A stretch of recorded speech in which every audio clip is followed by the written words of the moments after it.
الحمد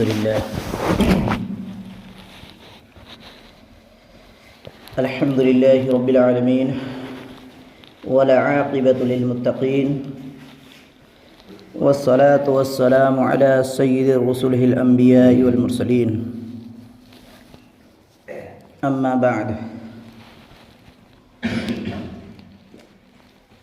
فقد قال الله تبارك وتعالى في كلامه المجيد والفرقان الحميد فأعوذ بالله من الشيطان الرجيم بسم الله الرحمن الرحيم قل هو الله أحد الله الصمد لم يلد ولم يولد ولم يكن له كفوا أحد صدق الله العظيم قال رب اشرح لي صدري ويسر لي أمري واحلل عقدة من لساني يفقه قولي رب زدني علما اللهم رب زدني علما وألحقني بالصالحين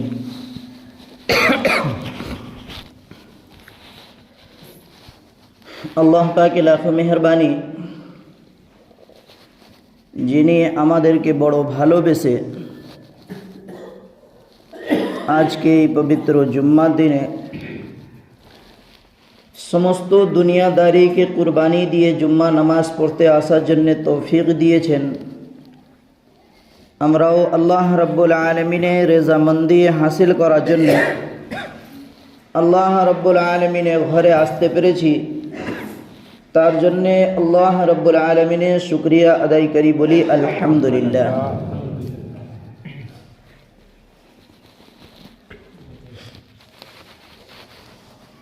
আল্লাহ পাক অবশ্যই আমাদেরকে ভালোবেসেছেন বলে নিজে ঘরে ডেকেছেন।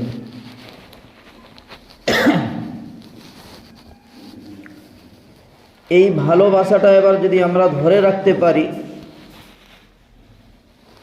তাহলে দুনিয়া এবং আখিরাতে দু জায়গাতেই কামিয়াবি আছে। কামিয়াবি আসল আমলের উপরে আছে।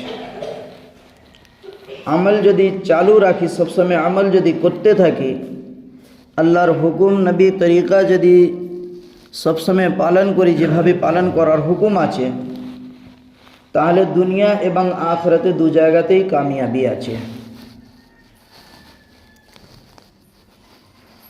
আল্লাহর হুকুম নবী তরিকা যদি ছেড়ে দিই, তাহলে দুনিয়াতেও নাকামি আছে এবং আখিরাতেও নাকামি আছে। দুনিয়ার নাকামি আজকে আমরা নিজে স্বয়ং চোখে দেখতে পাচ্ছি, কিন্তু অতটা দিন থেকে গাফিল হয়ে গেছি, অতটা দিন থেকে দূরে সরে গেছি কি দেখার পরেও আমাদের মাথায় ঢুকছে না, দেখার পরেও আমরা বুঝতে পারছি না। আজকে সারা বিশ্বতে দেখেন মুসলমানকে যেভাবে ছোট করা হচ্ছে, জলিল করা হচ্ছে, যেভাবে মারধর করা হচ্ছে, একমাত্র শুধু আমাদের বদ আমলের কারণে। আমরা যে বদ আমল করছি, দুনিয়াতে গুনাহের সাগরে যে ডুবে আছি, তার কারণে আজকে সারা বিশ্বতে মুসলমানের উপরে যত রকম অত্যাচার হচ্ছে, শুধু আমাদের এই বদ আমলের কারণে। আল্লাহ পাক কুরআনুল কারীমেও জানিয়েছেন। তো এই দুনিয়ার আযাব যে আমাদের উপরে চলছে সমস্ত জায়গাতে, আজকে মুসলমানকে লোক দেখতে পাচ্ছে না। এর থেকে বাঁচার জন্যে রাস্তা একটাই, আল্লাহর হুকুম নবী তরিকা মানতে হবে, তবে দুনিয়াতেও কামিয়াবি এবং আখিরাতেও কামিয়াবি। এই দুনিয়া এবং আখিরাতে কামিয়াবি হাসিল করার জন্যে আল্লাহ রাব্বুল আলামিনের হুকুম আর নবীর তরিকার উপরে চলতে হবে, তবে কামিয়াবি পাওয়া যাবে, তা না হলে পাওয়া যাবে না। যেরকম হজরত বিলাল হাবশি রাদিয়াল্লাহু তাআলা আনহু ইনি একটি সাহাবী ছিলেন। হাদিসে লেখা আছে ইনি অতটি কালো ছিলেন, কয়লার মতন কালো ছিলেন। ঈমান আনার আগে উমাইয়া বিন খলফের গোলাম ছিলেন। উমাইয়া বিন খলফ ইসলামের বিরাট বড় দুশ্মন ছিল। হজরতে বিলাল হাফসি রাদিয়াল্লাহু তাআলা আনহু যখন নবীকে দেখলেন, দেখার পরে গোপনে ঈমান এনে নিলেন, কলমা পড়ে নিলেন। ঈমান আনার পরে হজরতে বিলাল হাফসি রাদিয়াল্লাহু তাআলা আনহু যখন ঈমান আনলেন, জেনে গেল উমাইয়া বিন খলফ এই যে ইসলামের যে দুশ্মন জেনে গেল, তখন হজরতে বিলাল হাফসি রাদিয়াল্লাহু তাআলা আনহুকে বিভিন্ন রকম কষ্ট দিতে লাগলো।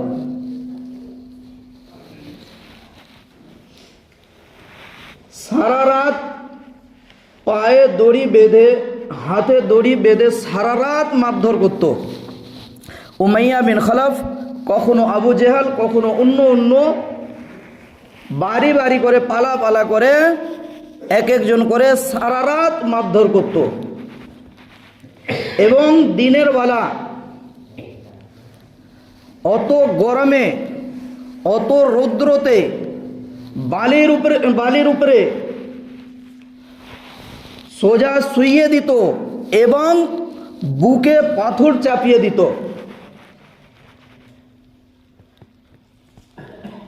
বুকে পাথর চাপিয়ে দিত যাতে কি নড়াচড়া না করে। সারা রাত যে জখমটা দিয়েছে, যে ঘা দিয়েছে, এই ঘাটা যে গরম বালিতে এবং উপরে রৌদ্রতে আরো বেশি ঘাটা বেড়ে যাবে, তার কারণে তাকে রোদে শুইয়ে রাখতো। একই কথা বলতো कि হয় ইসলাম ছাড়ো না হলে দুনিয়া ছাড়ো, হয় ইসলাম ছাড়ো না হলে দুনিয়া ছাড়ো। হজরতে বিলাল হাফসি রাদিয়াল্লাহু তাআলা আনহু তখন শুধু বলতেন আহাদ আহাদ আহাদ, আল্লাহ এক, আল্লাহ ছাড়া আর দ্বিতীয় কোনো মাবুদ নয়। হজরতে বিলাল হাফসি রাদিয়াল্লাহু তাআলা আনহু আল্লাহ এক ছাড়া আর দ্বিতীয় কোনো কথা বার করেননি মুখ দিয়ে। এই রকম উনাকে রাত্রে মারা হতো, দিনে রৌদ্রতে শুয়ে রাখা হতো এবং কিছু ছেলেকে দিয়ে পায়ে দড়ি বেঁধে গোটা পাড়ায় টেনে টেনে ঘোরানো হতো।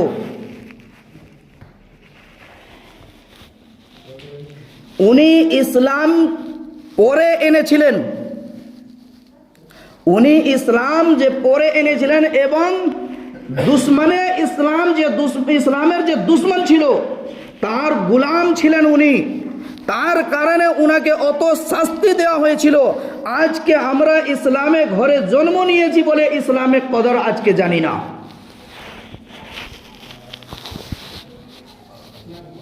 কারণ ফ্রিতে পেয়েছি, তো ফ্রিতে পাওয়া জিনিসে কোনোদিন কোনো কদর থাকে না। আজকে আমরা ইসলাম ফ্রিতে পেয়েছি, তার কারণে আজকে আমরা ইসলামকে বুঝতে পারছি না। আজকে যত রকম শয়তানের আড্ডাতে যে আজকে আড্ডা দিচ্ছি, শয়তানের জায়গাতে যত রকম যে আড্ডা দিচ্ছি, কিন্তু আজকে মসজিদে বারবার 5 বার আজান দেওয়া হচ্ছে, হাইয়া আলাস সালাহ হাইয়া আলাল ফালাহ, মুয়াজ্জিন বারবার চিৎকার মারছে, কিন্তু আমাদের কানে এমন কানে তুলেও ঢুকে গেছে যে আমাদের কানে এই শব্দটা ঢুকে না।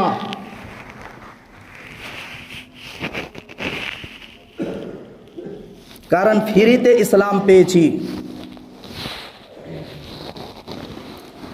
হযরতে বিলাল হাফসি রাদিয়াল্লাহু তাআলা আনহু ওই কষ্টতে, অত কষ্টতে আজকে যদি আমাদের মধ্যে যারা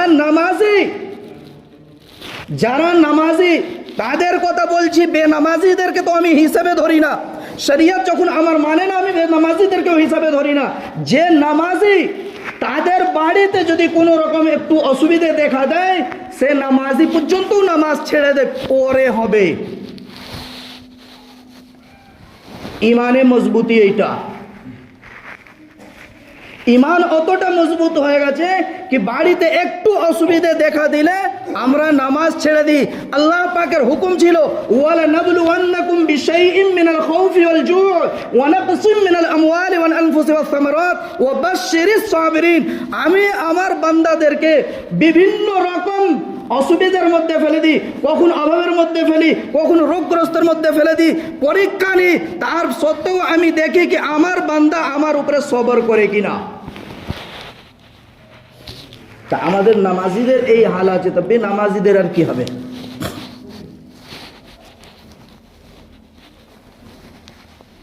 চব্বিশ ঘন্টার মধ্যে 5 বার আওয়াজ যাচ্ছে কানে, হাইয়া আলাস সালাহ, নামাজের দিকে আসো, হাইয়া আলাল ফালাহ, নামাজের দিকে আসো, কিন্তু আমাদের কানে আওয়াজ যাচ্ছে কিন্তু আমাদের দিলে লাগে না। এইরকম আমরা মুসলমান। হযরতে বিলাল হাবশী রাদিয়াল্লাহু তাআলা আনহু, ওনাকে অত কষ্ট দেওয়ার পরে শুধু একই কথা, আল্লাহ এক, আল্লাহ ছাড়া আর কোনো মাবুদ নেই, একই কথা বলে যাচ্ছেন। হযরতে আবু বকর সিদ্দিক রাদিয়াল্লাহু তাআলা আনহু, মুফাসসিরিনে কিরাম লিখছেন, হযরতে আবু বকর সিদ্দিক রাদিয়াল্লাহু তাআলা আনহু একদিন দেখলেন কি উমাইয়া বিন খলফ পায়ে দড়ি বেঁধেছে, কোমরে লোহার কড়ি লাগানো আছে এবং বুকে পাথর চাপানো আছে, গলায় পা দিয়ে দাঁড়িয়ে আছে, জিভ এক বালিশ বেরিয়ে গেছে। তখন হযরতে বিলাল রাদিয়াল্লাহু তাআলা আনহু আল্লাহ রাব্বুল আলামিনের দরবারে বলছেন, হে রব্বুল আলামিন, আল্লাহ, আমার অত কষ্ট হচ্ছে কি আমার ঠোঁটটাও নড়াচড়া করতে পারছি না, আমি তোমার নামটাও বলতে পারছি না, অন্তত আমাকে এই ক্ষমতাটা দাও যত কি আমি তোমার নামটা বলতে পারি।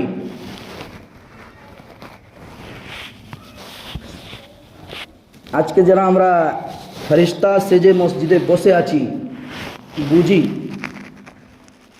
ফেরেশতা সেজে বসে আছি না, আজকে জুম্মা দিনে মনে করছি কি জুম্মা দিনেই নামাজ, বাকি কোনো দিনে নামাজ নেই।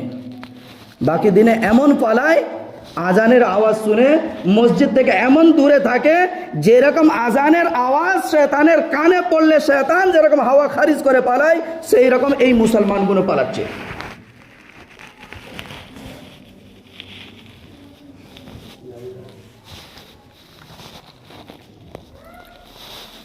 হযরতে আবু বকর সিদ্দিক রাদিয়াল্লাহু তাআলা আনহু যে কানে বলছেন, হযরতে বিলাল হাবশী রাদিয়াল্লাহু তাআলা আনহুর কানেতে যে বলছেন, তুমি আস্তে আল্লাহ বলো, জোরে বলো না, কারণ অত কষ্ট দিচ্ছে, আস্তে বললে ওরা শুনতে পাবে না, ওরা শুনতে পাবে না। যখন শুনতে পাবে না তখন মনে মনে করবে কিনা ইসলাম ছেড়ে দিয়েছে, কষ্টটা কমে যাবে। তখন বলছেন উনি, ভাই আবু বকর, এই কথাটা তুমি বলছো, এই কথাটা শুনে আমার কষ্ট হচ্ছে। কেমন ঈমান এনেছিলেন, আমরা কিরকম ঈমানওয়ালা একটু দেখি। হযরতে বিলাল হাবশী রাদিয়াল্লাহু তাআলা আনহু বলছেন কি ভাই, এই তোমার কথাটা শুনে আমার বেশি কষ্ট হচ্ছে, কারণ যখন আমাকে এরা কষ্ট দেয় তখন আমার কানে আওয়াজ ভেসে আছে, আল্লাহ রাব্বুল আলামিন আমাকে জিজ্ঞাসা করেন, বিলাল কেমন আছো? এই কথাটাতে আমি সমস্ত দুঃখটা ভুলে যাই।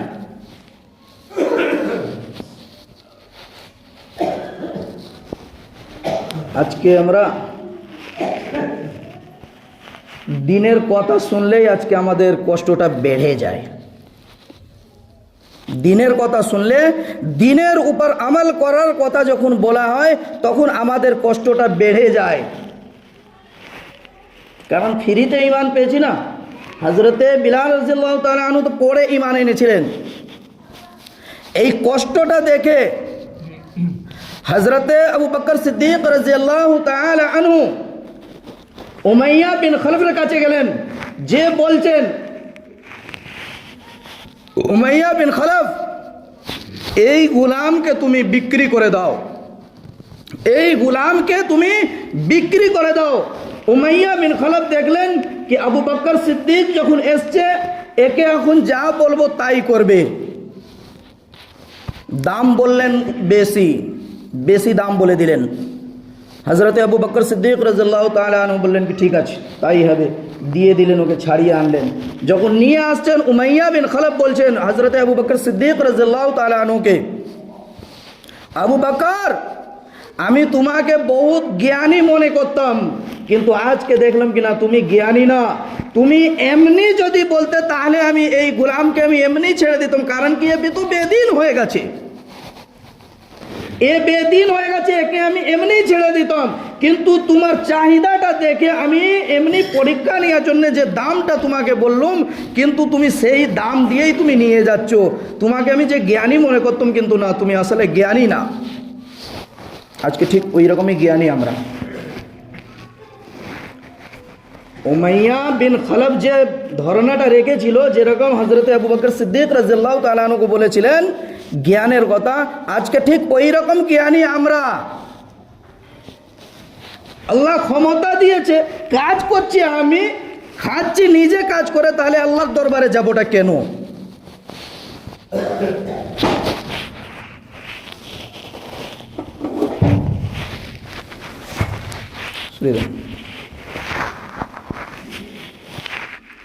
আজকে নিজের ক্ষমতাটাকে আজকে দেখাচ্ছি। এই ক্ষমতাটা এখন বোঝা যাবে না। এই ক্ষমতা কখন বোঝা যাবে? দুটো চোখ বন্ধ হলে, যখন কবরে যাব না তখন বোঝা যাবে। যখন ফেরেশতা জিজ্ঞাসা করবে কি দুনিয়ার বুকে কতটা ক্ষমতা ছিল, আজকে এই ক্ষমতাটা দেখা, তখন বোঝা যাবে। হযরতে আবু বকর সিদ্দিক রাদিয়াল্লাহু তাআলা আনহু উমরে ফারুক, হযরতে বিলাল হাবশী রাদিয়াল্লাহু তাআলা আনহুকে নিয়ে গেলেন, আল্লাহর নবীর দরবারে পেশ করলেন। আল্লাহর নবী উনাকে মুয়াজ্জিন বানিয়ে দিলেন, মদিনার মুয়াজ্জিন বানিয়ে দিলেন। মুয়াজ্জিন হয়ে গেলেন, পার্মানেন্ট মুয়াজ্জিন হয়ে গেলেন। গলা অত সুন্দর ছিল কি আল্লাহর নবী উনাকে মুয়াজ্জিন বানিয়ে দিলেন। যতদিন আমার নবী হায়াতে ছিলেন ততদিন উনি মুয়াজ্জিন ছিলেন মদিনার বুকে। আমার নবীর ইন্তেকালের পর হযরতে বিলাল হাবশী রাদিয়াল্লাহু তাআলা আনহু যখন মেম্বারে যখন যেতেন আজান দেওয়ার জন্য, যখন যেতেন জায়গাতে আজান দিতে যখন শুরু করতেন, আশহাদু আন্না মুহাম্মাদুর রাসূলুল্লাহ যখন বলতেন, সামনে নবী চেহারা দেখতে পেতেন না, এই কষ্টটা আর সহ্য করতে পারলেন না। তখন মনে মনে করছেন কি আর আমার দ্বারা এই কষ্টটা সহ্য হবে না, এবার আমি চলে যাব, কোনো জিহাদে যে শরীক হব, শহীদ হয়ে যাব, আর আমি এখানে থাকতে পারবো না। এই নিয়ত করে ওখান থেকে উনি বেরিয়ে গেলেন। বেশ কিছুদিন হয়ে যাওয়ার পরে নবী করিম সাল্লাল্লাহু আলাইহি ওয়াসাল্লাম স্বপ্নে এলেন। তখন ওনাকে জিজ্ঞাসা করছেন, বিলাল কি জুলুম করছো তুমি? আমার সাথে একবারও দেখা করতে এলে না? তুমি এত জুলুম করছো আমার উপরে কি তুমি আমার সাথে একবারও দেখা করতে এলে না? হযরতে বিলাল রাদিয়াল্লাহু তাআলা আনহু সকালবেলা উঠলেন ঘুম থেকে, সোজা মদিনার বুকে হাজির হয়ে গেলেন। মোহাব্বত কাকে বলে দেখেন, ইমানে মজবুতি কাকে বলে দেখেন। আজকে নিজে ইমানটাও পরীক্ষা করে দেখি। কাড়া ভাষাটা এই কারণে বলি, কাড়া ভাষাটা এই কারণে বলি কি আল্লাহর ভয় তো নয়, অন্তত কথাটা শুনেও লজ্জাটাও যেন হয়। তো এই জাতির লজ্জাটাও ধুয়ে মুছে খেয়ে নিয়েছে। এই জাতি অতটাই নিচে নেমে গেছে কি লজ্জা পর্যন্ত খেয়ে নিয়েছে।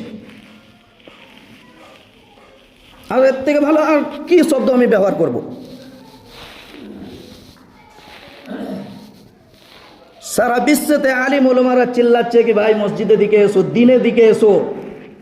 সারা বিশ্বতে চিল্লাচ্ছে আলিম ওলামারা কি ভাই অন্তত নামাজের দিকে এসো, নামাজের দিকে এসো।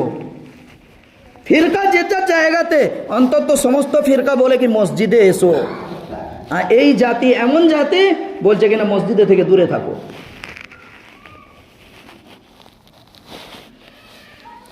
হযরতে বিলাল হাবশী রাদিয়াল্লাহু তাআলা আনহু যখন মদিনার বুকে হাজির হলেন, নবী করিম সাল্লাল্লাহু আলাইহি ওয়াসাল্লামের দুই নওয়াসা আদরের নাতি হযরতে হাসান হুসাইন রাদিয়াল্লাহু তাআলা আনহুমা দুজনই হযরতে বিলাল হাবশী রাদিয়াল্লাহু তাআলা আনহুকে বললেন যে আজকে আজান দিতে হবে, আজকে আজান দিতে হবে। উনি জানেন कि আমি আজান দিলেই, আমি আজান যখন দিতাম, যখনই বলতাম আশহাদু আন্না মুহাম্মাদুর রাসূলুল্লাহ, আমার সামনে আমি আমার নবীর চেহারা দেখতে পেতাম। এখন নবীর চেহারা যখন দেখতে পাইনি, আমার অন্তর থেকে আওয়াজ আর বেরোয় না। কিন্তু নবীর নওয়াসা, উনি কথাটা ফেলতে পারলেন না, আজান দিতে শুরু করলেন, আজান দিতে শুরু করলেন। যেমনি আল্লাহু আকবার বললেন, গোটার মদিনা একদম পুরো সান্নাটা হয়ে খামোশ হয়ে গেল। সেই নবীর জামানার কথাটা মনে পড়ে গেল সকলে। মুহাদ্দিসিনে কেরাম লিখছেন কি মেয়ে ছেলেরাও বাইরে বেরিয়ে পড়লো, ঘর থেকে বেরিয়ে পড়লো আওয়াজ শোনার জন্যে, সেই আজান শোনার জন্যে।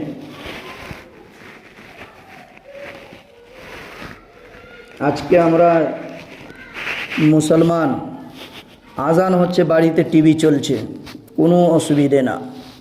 আজান হচ্ছে মোবাইলে সিনেমা চলছে, ম্যাচ চলছে, কোনো অসুবিধে না। এই জাতিকে আর কোনো রকম বোঝানো যাবে না,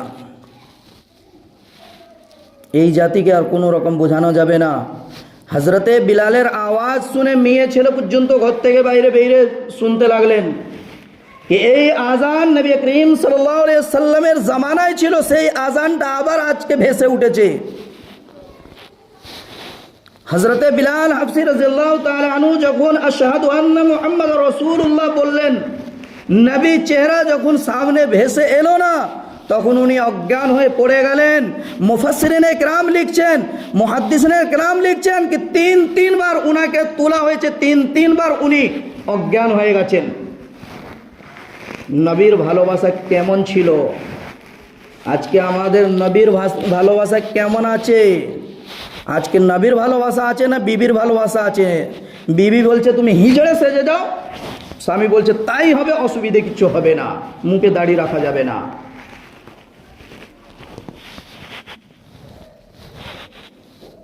কারণ হুকুম ছিল তো, নবী করিম সাল্লাল্লাহু আলাইহি সাল্লাম যে বললেন যে দাড়ি কাটে যে আমার গলায় ছুরি চালায়, এর থেকে আর শব্দটা কি ভালো বলা যাবে? হযরতে বিলাল হাবশী রাদিয়াল্লাহু তাআলা আনহু সেই আজান দিলেন, কিছুদিন থাকার পরে 20 হিজরিতে উনি ইন্তেকাল করলেন।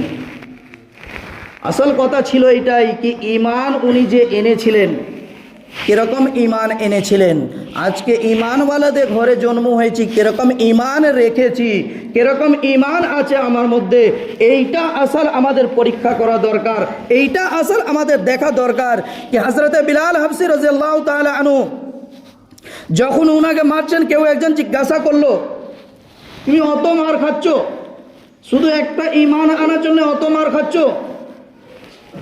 এবং উলামায়ে কিরাম লিখছেন কি উনি এই শব্দটাও ব্যবহার করেছিলেন, ভাই সামান্য যদি কোনো মানুষ মাটির কোনো জিনিস কিনতে যখন যায় একটু বাজিয়ে দেখে নেয় কি ফুটো আছে না নেই, কোনো রকম ড্যামেজ আছে না নেই, না ঠিক আছে, একটু বাজিয়ে দেখে নেয়। তা বিলাল যখন ঈমান এনেছে, তা আমার আল্লাহ আমাকে বাজিয়ে দেখবে নাকি ঈমান কিরকম এনেছে? আমার আল্লাহ আমাকে বাজিয়ে দেখবে না কেমন ঈমান এনেছে?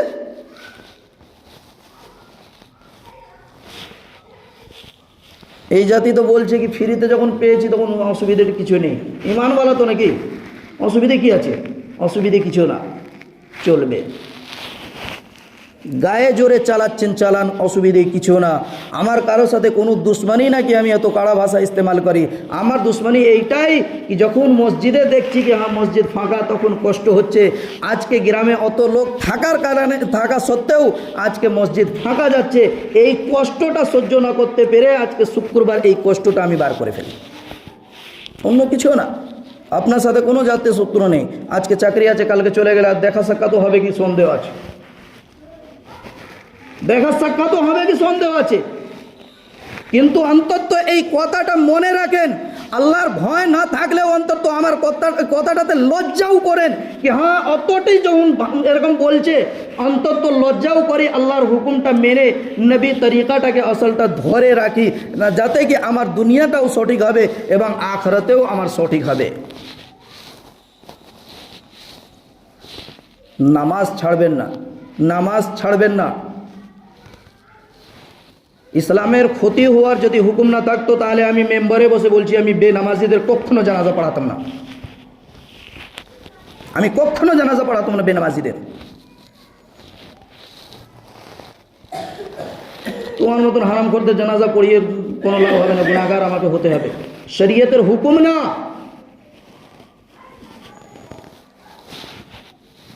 বুঝেন, এখনো বুঝেন, হাত জোর করে বলি কি নামাজ ছাড়বেন না, নামাজ ছাড়বেন না। আজকে নামাজ ছাড়ার কারণে আল্লাহ রাব্বুল আলামিন আমাদের উপরে যা হুকুমত, জালিম হুকুমতকে যে মুসল্লত করে দিয়েছেন একমাত্র আমাদের বদ আমলের কারণে। আজকে বলছি না আমরা কি সরকার অত জুলুম করছে, না সরকার জুলুম করে না, নিজেরাই নিজে জুলুম করেছি, নিজেরাই জুলুম করছি বলে আল্লাহ পাক আমাদের উপরে আমাদেরকে সোজা করার জন্যে জালিম হুকমরানকে, জালিম হাকিমকে আমাদের উপরে মুসল্লত করে দিয়েছেন নিজের আমলের কারণে। এই জন্য বলি, বারবার বলি, প্রত্যেক শুক্রবারে বলি, নামাজ ছাড়বেন না, নামাজ পড়েন, নামাজ পড়েন। আসেন, নামাজের কিচ্ছু জানেন না, আমি শেখানোর জন্য সবসময় রেডি আছি, আসেন আমার কাছে শিখেন। বয়স্কদেরকেও আমি কোরআন শেখাচ্ছি, এখন আরবি শেখাচ্ছি, আসেন তালিম হাসিল করেন, দিনের শিক্ষাটা অন্তত নেন, দিন বুঝেন, দিনের উপরে চলেন, দিনের মধ্যেই কামিয়াবি আছে। দিনের বাইরে যত রকম কষ্ট আছে, দিনের বাইরে, দিনের উপরে চললে দুনিয়াতেও কামিয়াবি আছে, আখিরাতেও কামিয়াবি আছে। আল্লাহ পাক আমাদেরকে দুনিয়াতে শুধু একমাত্র নিজে ইবাদতের জন্য পাঠিয়েছেন, অন্য কোনো কারণে পাঠাননি। আল্লাহ পাক আমাদেরকে দুনিয়াতে ভালো কাজ করার কারণে আল্লাহ পাক আমাদের জন্য জান্নাত তৈরি করে রেখেছেন কি দুনিয়াতে আমার বান্দা যখন নেক আমল করবে, আমার হুকুম মানবে, নবী তরিকা মানবে, তাকে আমি আখিরাতে জান্নাত দান করব। এই জান্নাতটাকে পাওয়ার জন্যে দুনিয়াতে যে সুযোগ পেয়েছি, যে সময় পেয়েছি, যে হায়াত পেয়েছি, আসেন এইটাকে কাজে লাগাই। নামাজ আমরা ছাড়ি না, নামাজ ছাড়া কোনো গতি না। নামাজ মরণের কষ্ট একমাত্র যে মরে সেই বুঝে, তাছাড়া কেউ বুঝে না। বিরাট কষ্ট আছে, হাদিসের মধ্যে পাওয়া যায় মৃত্যুর কষ্ট, বিরাট কষ্ট, এটা সহ্য করার মতন নয়, কিন্তু মানুষ বলতে পারে না বলে আমরা বুঝে উঠতে পারি না। কিন্তু যে কষ্টটা আছে, এই কষ্টটাকে অন্তত অনুভব করি। আজকে আমরা দিনের দিকে ফিরে আসি, দিন থেকে কখনো সরে যাবেন না, দিনের মধ্যেই কামিয়াবি আছে। যতটা দিনের উপরে চলবেন আল্লাহ পাক আমাদেরকে দুনিয়াতেও কামিয়াব করবেন, আখিরাতেও কামিয়াব করবেন। আল্লাহ পাক আমাদেরকে বলা এবং শোনার থেকে বেশি বেশি করে আমল করা তৌফিক দান করুন। সকলে বলি আমিন। ওয়া আখিরু দাওয়ানা আনিল হামদুলিল্লাহি রাব্বিল আলামিন।